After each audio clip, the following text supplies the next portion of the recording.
Hi, I'm Angelo and this is part 5 of the Urban Farm project.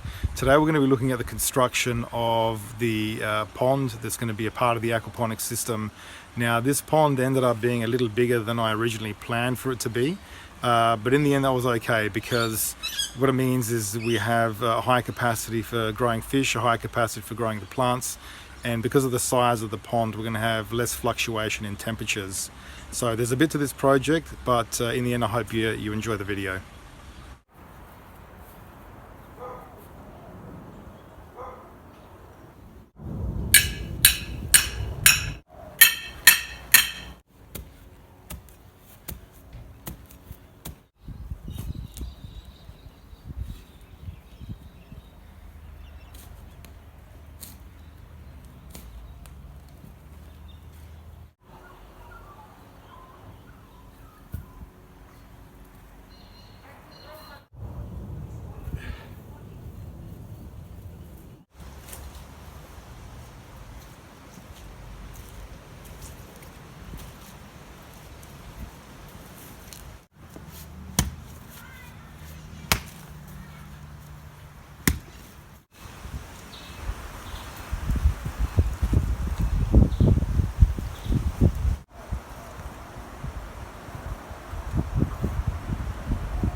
At this point, you're probably wondering, why didn't the guy just get an excavator? And at this point, I was kind of wondering the same thing as well. But in the beginning, I decided that I was going to try and do the project as much as possible with my own hands and by myself. So I decided to just keep going, given that I'd come this far anyway.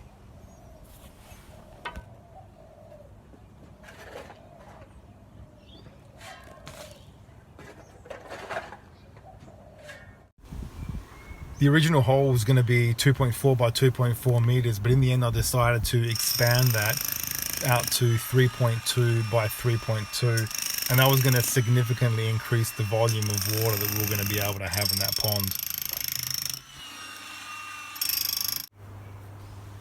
The lowest point of this pond was eventually going to be about 2.3 meters, and the reason that I designed it like this was so all of the solid fish waste could settle to the bottom, and that could then all be pumped out in through the filters.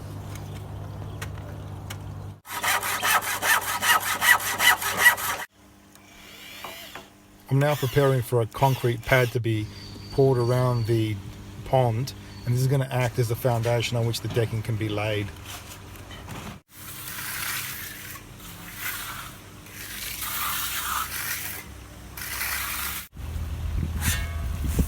More digging to give the final shape to the pond.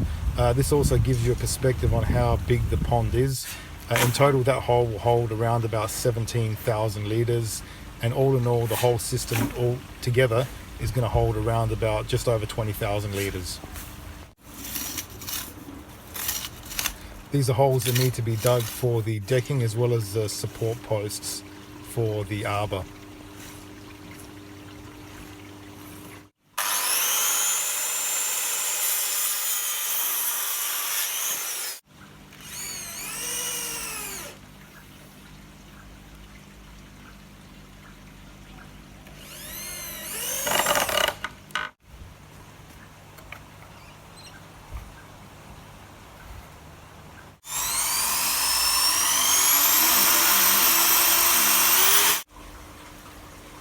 Here I'm preparing the bearers for the decking.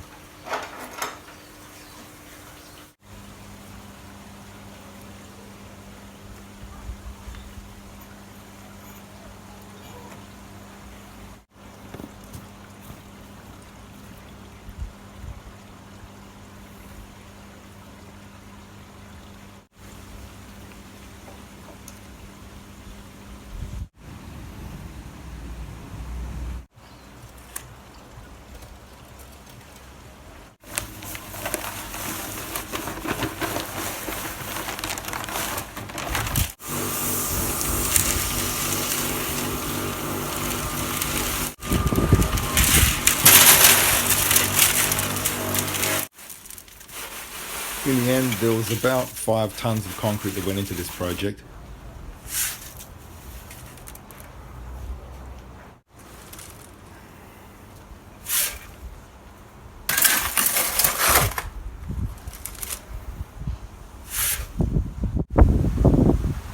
These metal stirrups needed to be custom made and galvanized because there was just nothing you could buy off the shelf that would accommodate those large 20 centimeter by 20 centimeter posts that we were going to be using.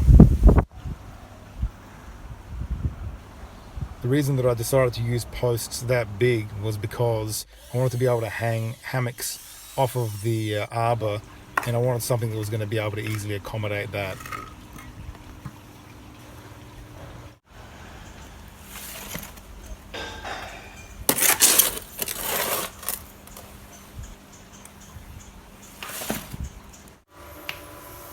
The main posts that I got were rough cut, and there was going to be a lot of sanding that was going to be needed here.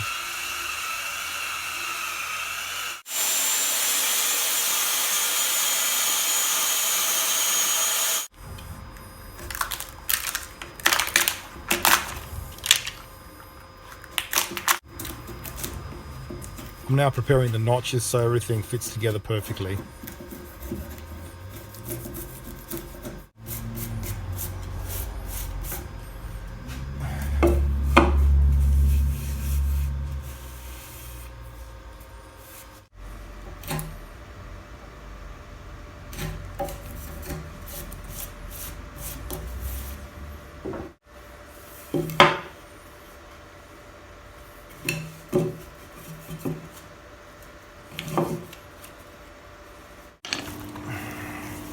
The wood has now been stained, and I'm now using this template to mark exactly where the holes are to be drilled. The holes have to be drilled exactly in the right position if they're going to line up directly with the holes in those iron stirrups that we've laid in the concrete.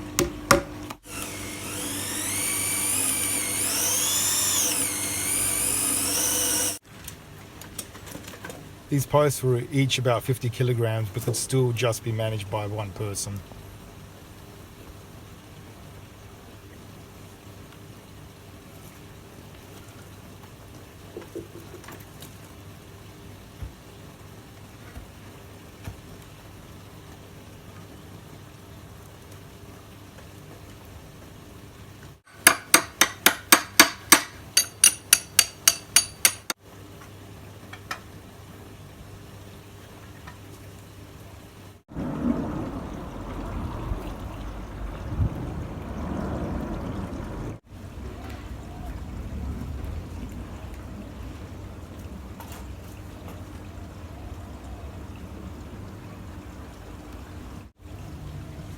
The whole idea of the urban farm project is to help us reach a point where we can be as self-sufficient with food as possible. And so the whole idea here is to maximize the food production that we get from the yard. Now, the reason that I came up with this design for the Arbour is because what we're going to be doing for shade under this Arbour is putting up hanging baskets. The reason that I decided to go with hanging baskets is because at different times of the year, the sun comes in at different angles. And if we're able to adjust where those hanging baskets are on the Arbour, we can still get shade, but we can still also maximize the light that reaches those garden beds behind that Arbour.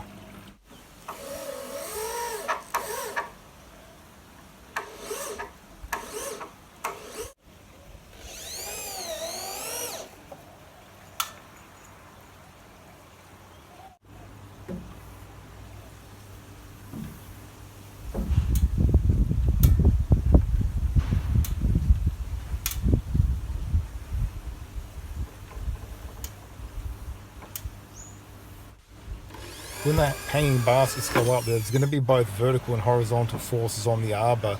Now, those big posts are going to be able to handle the vertical forces quite well, but for the horizontal forces, we're going to be putting in this steel cable just to make sure that the Arbour doesn't bow out when the pressure's on from those hanging baskets.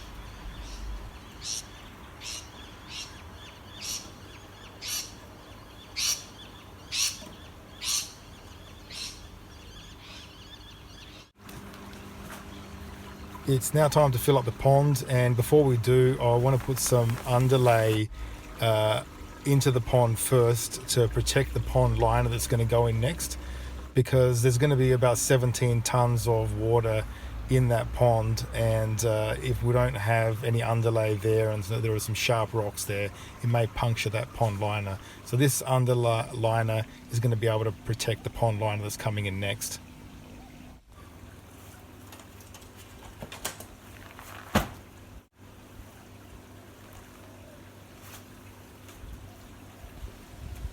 The pond liner I'm using here is EPDM, and although it looks flimsy, it's a fairly tough product. It's got a 30-year warranty, and it's a preferred material for professionals who build ponds.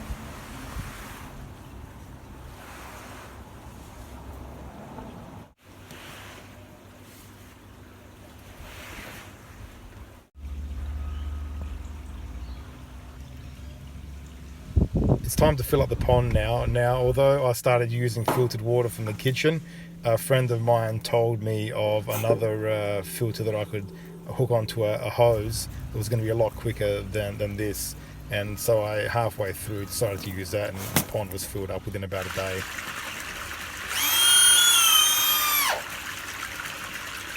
The next step is getting the decking in.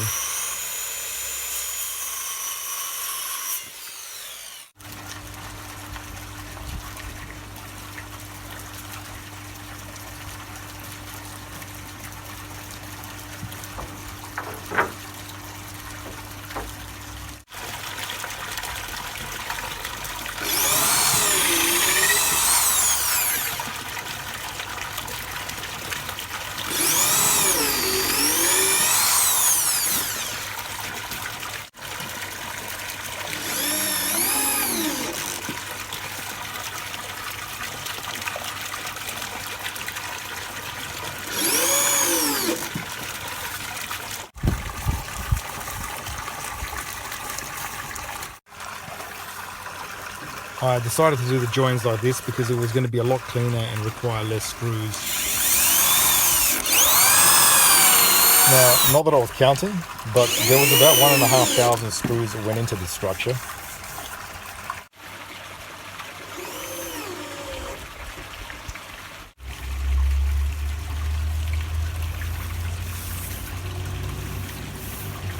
The deck was to get 2 coats of oil.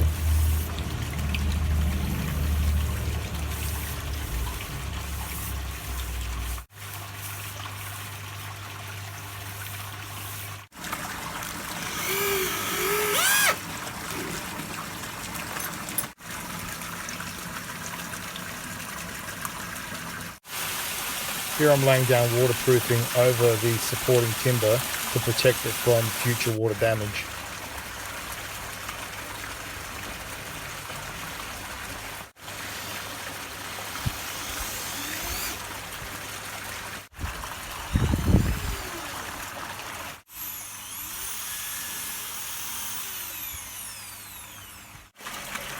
I'm laying down more oil on the deck, but you'll notice in front of me that there's a gap in the decking. This is where a stone waterfall is going to end up being built, and that'll be one of the next parts of the project for this pond.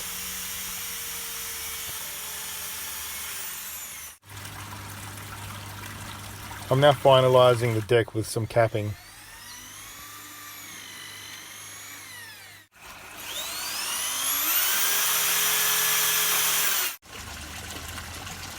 And this here is the final product.